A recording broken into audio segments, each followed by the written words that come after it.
everyone and welcome back to our channel. My name is Ayush Kumar Singh. I am a legal intern in Lexis & Company.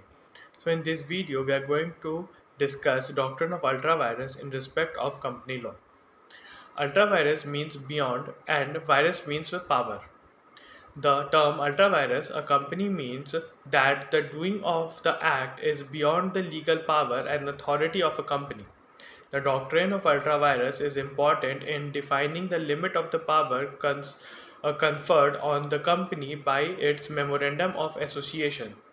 According to this doctrine, the virus, that is, power of a company to enter into a contract or transaction, is limited by the ambit of the objects clauses of the memorandum and provisions of the Company Act.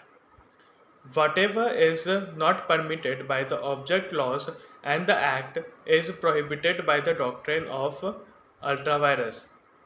If a company engages in any activity or enters into any contract which is ultravirus, that is outside the power of conferred by the memorandum or act, it will be null and void so far as the company is concerned, and it cannot be subsequently reflect or validate even if all the shareholders give their consent.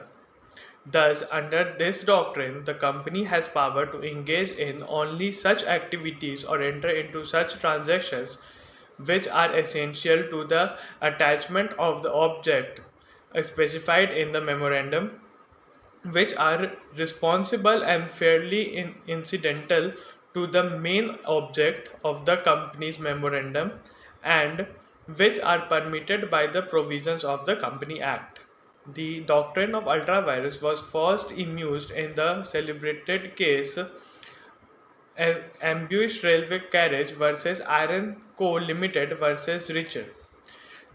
The company was registered with the following objects: to make and sell or lend or hire railway carriages and wagons, to carry on the businesses of mechanical engineers and general controllers, to purchase, lease, work and sell mineral, mines, lands and buildings.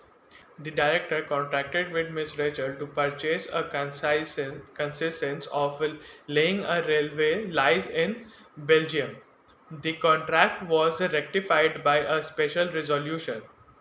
Later, the contract was replicated by the company on the ground of its being ultravirus, and Rachel brought an action on the ground of a breach of contract. It was held by the House of Lords that the contract was ultravirus, the company so void ab initio. It was also held that not even the asset of the whole body of shareholder can ratify such a contract, as the contract was ultravirus and the objective clause. So, effect of ultravirus transactions.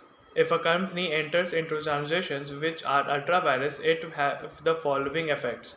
First, injunction. Whenever a company goes beyond the scope of the object clause, any of its member can get injunction from the court to restrain the company from undertaking the Ultravirus Act. Personal liabilities of directors. If a transaction is ultravirus, for instance, if the funds of the company are misapplied, directors will be held personally liable.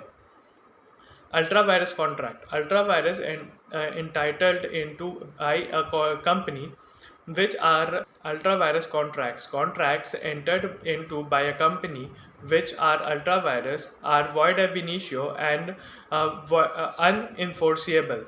Property acquired ultravirus. If a company acquires any property under an ultravirus transaction, it has the right to hold the property and protect it against damage of other person. And lastly, ultravirus torts. A company is not liable for torts committed by its agents and employees for course of ultravirus transitions.